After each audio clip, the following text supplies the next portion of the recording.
Welcome back. Thanks for joining me. I just rode my bike to blood work today. Because, man, I woke up this morning and I was just like, I just so got it in me. Woof! My teenager's in charge right now. And let me tell you, she's a rager. She's the one, she is ready to burn the shit down at all times, right? Oh, when her friend reaches out and says, hey, somebody's hurt me, she slightly smiles and picks up a baseball bat. You know what I mean? And usually I do not let her run the show, but it's been a week. It has been a roller coaster of cancer and despair and grief and Jesus. So today, this morning, I just woke up and yeah, my teenager just said, fuck your crybaby shit.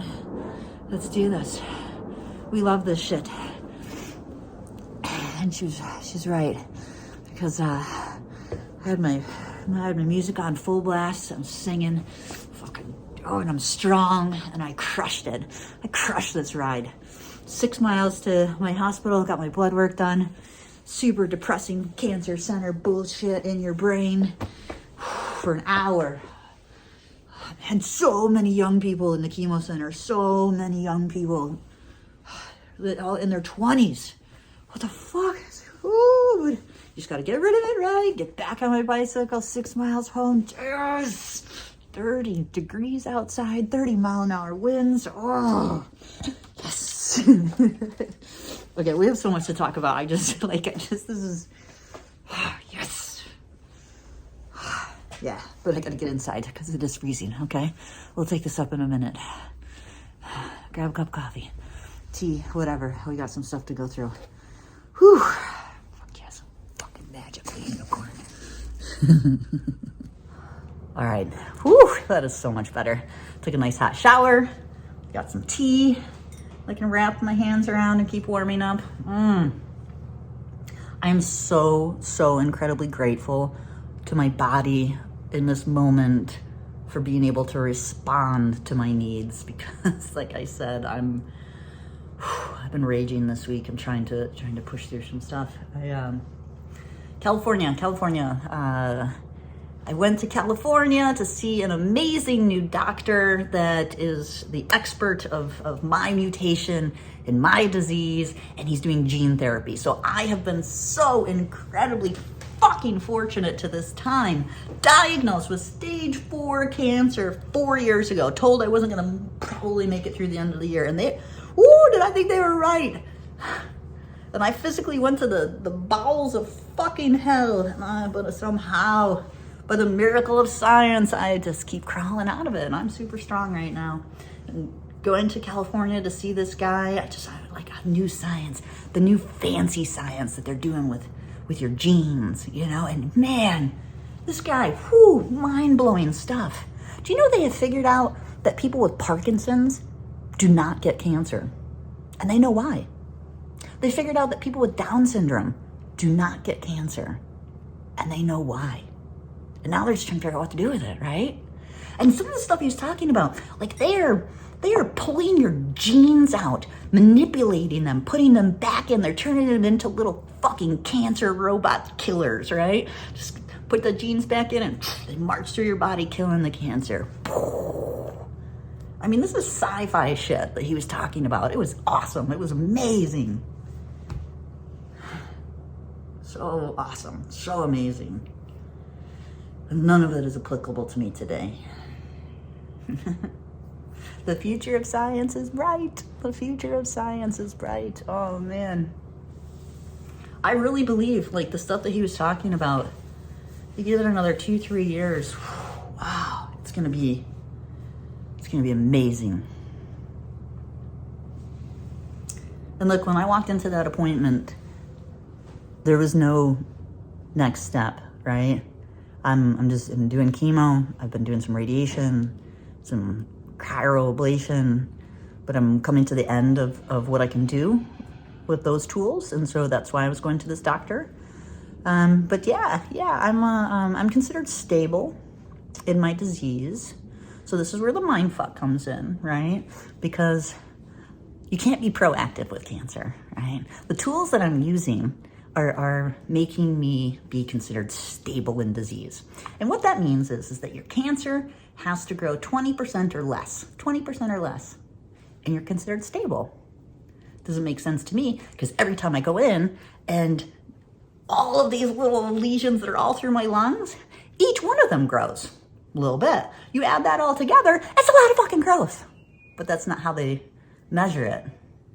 There's no new cancer. So that's great. So it's great. So I am in the most fortunate position I could be in, because the tools that I have, the chemo that I have, is holding the door. No, nothing new. It's not popping up anywhere else. That's great. That's great.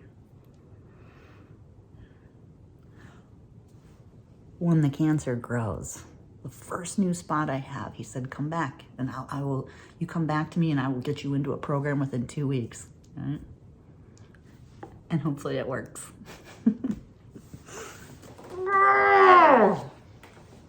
The future of science is great. And now at least I know that like, I'm not out of options. This, for my KRAS mutation, for my specific colon cancer, he did confirm that unfortunately they just haven't been able to figure out the unlock. I've got the little bugger of a mutation. I've got a little fucking stubborn, successful bugger.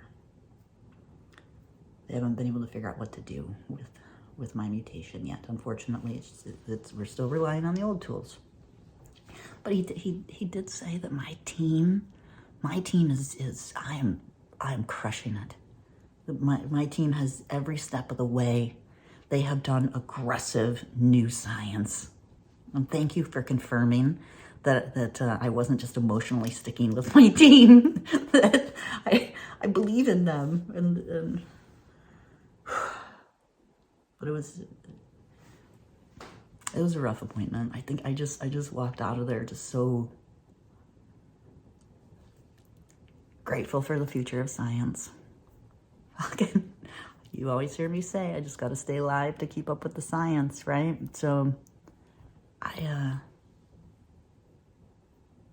just got to stay alive to keep up with the science. I think a lot of the, what made this appointment difficult, and what made me leave the appointment is feeling very exhausted, very overwhelmed.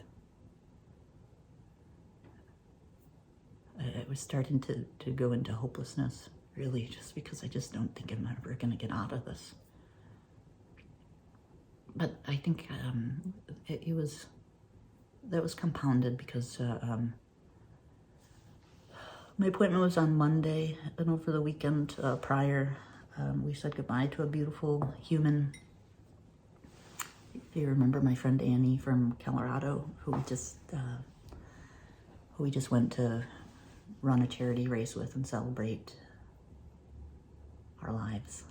Unfortunately, the cancer came back like a motherfucker. They had her, basically they had killed almost all the cancer in her. Last summer, early fall, a spot came back in her ovarian. Anyways, she was a beautiful human, and I think that having that information, being overwhelmed with that sadness and walking into that doctor's appointment, there's an urgency that this shit is fucking real. I keep running, I keep playing catch me if you can with this motherfucking disease, but it gets, I can't seem to get away.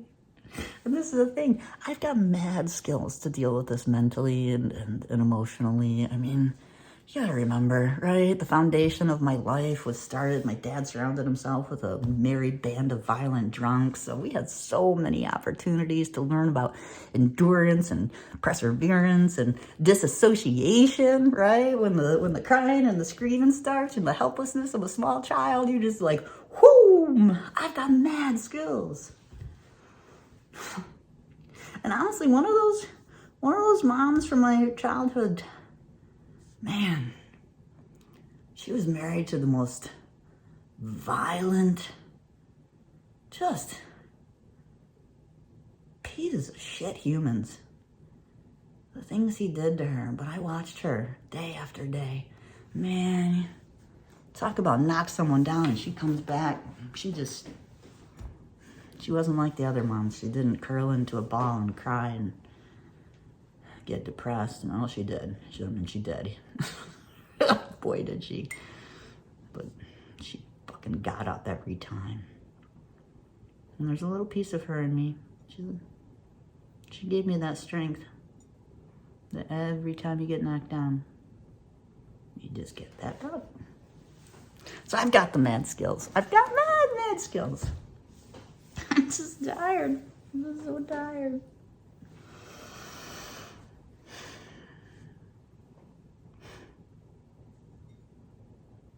The future of science is great.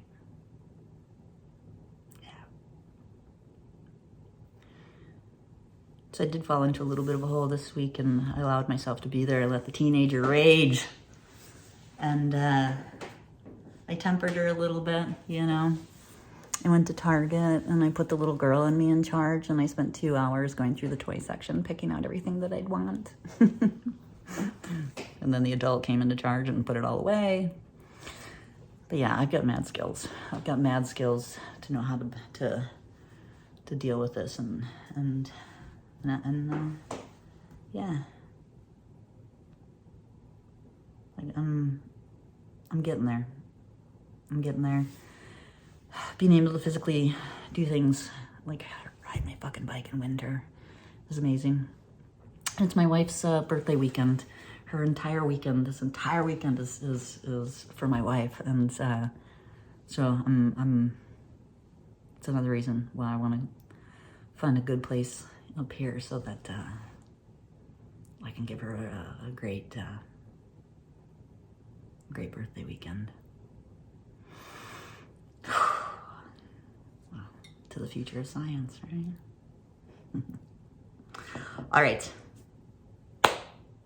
Yeah. I got this. Just keep going. One foot in front of the other. What I'm doing for right now is working. Not having to have the conversation with myself that there is nothing we can do and you're just sitting here. You know, I've got a great team. I'm going to go back and game plan with them. Yeah. Because I'm going to make sure it's going to be a long time before I have to reach out to that doctor in California. Okay. Thanks for being here, as always.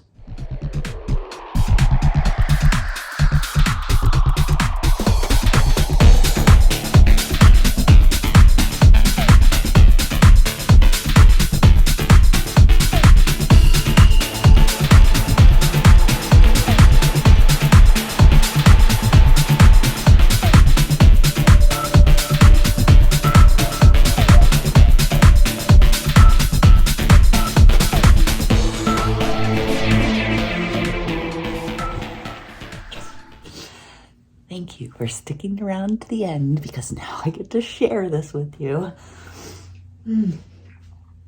Okay, so when I came back from California, I was like, okay, there's no new science for me. So I returned to my doctors, and I thought, all right, well, I'm just going to reach out to the surgeon that does the ablation procedure. I just had a new CT scan. I've reached out to him a couple of times since the last time I had the ablation procedure, and he's taken a look at my CT scans, and he said, no, Nicole, unfortunately, it's like shotgun, right? It's like I got little specks all over the place, and so a surgeon can't just go in and cut it out, or they were too small to ablate, or I don't know, there were so many reasons. It was not a tool I could access. He didn't have anything for me any longer. But it never hurts to ask, right? I know, it's my life. Like, I'll try. So I go back, I put in a message. Hey, just check out my CT scan. And if you want to see the data from the lung exercise program that I've been doing, I will prove to you. Send me to a pulmonologist. I've got good lungs. I'm still here. I can do this, right? All of a sudden, I get an appointment set up, and it's for a phone call. And I'm just thinking, honestly, I said to my wife, I said, well, either he's going to reach out and tell me, like, it's... you gotta leave me alone, Nicole. Or maybe he's got something. So, yes, he calls, he tells me, he looks at my CT scan, and my lungs look so good. He was marveling at, she's like, Nicole, the work that we have done, I can't believe that you've still been doing SBRT with Kim for this whole year since we did the last procedure. He's like, your lungs look so good. And I see where I believe I can go in. You are eligible. I will go in, and I'm not sure if it's going to be one procedure or two, but we're going to go in after the last buggers. This is what's been fucking with my head, man. And I'm celebrating. I am celebrating a surgery that I'm probably going to end up with a collapsed lung and a goddamn bloody fucking tube coming out of my side in ICU. And there's no pain like the pain of getting a fucking chest tube out. But my God. Oh.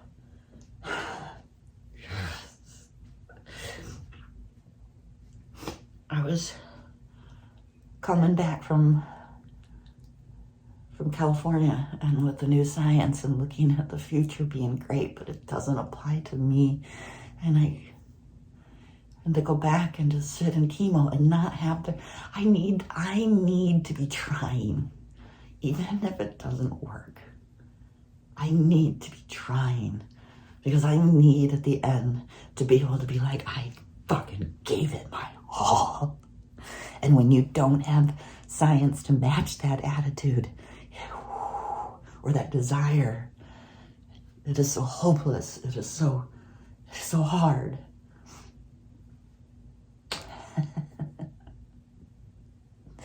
But no.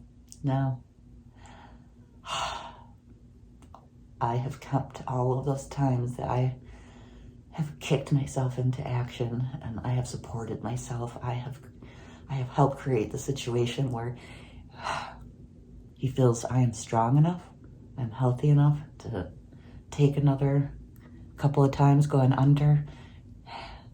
He sees where he can get them, he can do this. And I just couldn't imagine coming back and having spent the entire year, I had over 25 meds in my lungs. The doctor in California said, he's like, you have so much cancer in your lungs. I'm like, I know.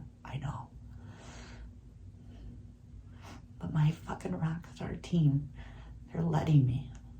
They don't necessarily think it's going to be successful, but on the other hand, they don't know. I've proven they don't know, and so they're willing. Yes.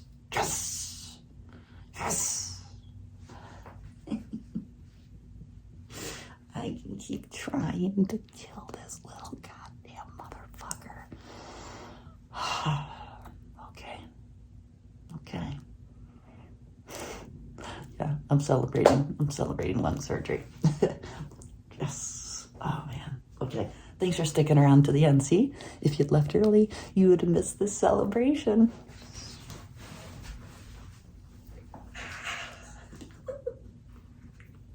I can keep trying. Okay. I have chemo in a day or two, so I'll see you after that.